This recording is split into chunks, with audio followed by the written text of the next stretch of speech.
বাউ, ইনি হচ্ছে ওই টিকটক বিশেষজ্ঞ স্যার। এর চলাফেরা দিকে তো স্যার কম, ম্যাডাম বেশি মনে হয়।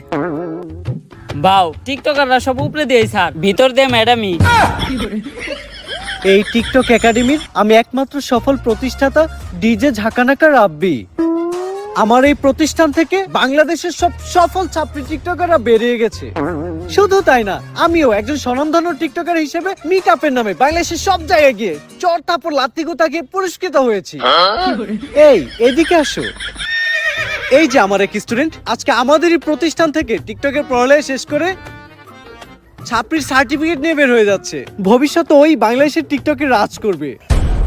টিকটকে রাজ করব, কিন্তু ওই কেমনে আপনি টিকটকে রাজ করবেন?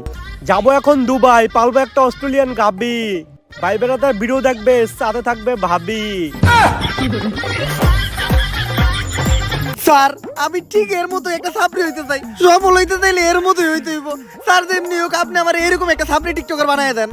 এইরকম টিকটকার হইতে চাইলে তোমাকে 3টা রুলস মেনে চলতে হবে। প্রথম রুলস, তোমার গেট আপ নিতে হবে ছাপড়ির মতো। অবশ্য গেট আপ নেওয়ার কিছু নাই, তোমাকে অলরেডি ছাপড়ির মতোই দেখা যায়। দ্বিতীয় রুলস, তোমার মধ্যে কোনো লজ্জা শরম থাকা যাবে না। স্যার, পুষ্পা ভাইয়ের এমনি তো কোনো লজ্জা শরম নাই। আর তৃতীয় রুলস, এই নাও এটা খাও।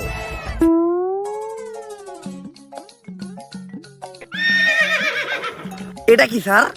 আরে এটা তো গন্ডারের মুখ। কিন্তু স্যার, এটার কাজ কি?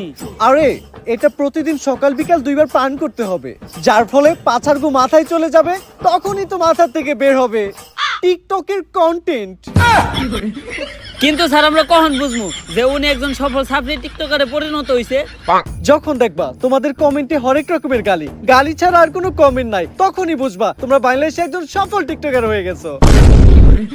চলেন বাউ, তাহলে আমরা কাজ শুরু করি গা।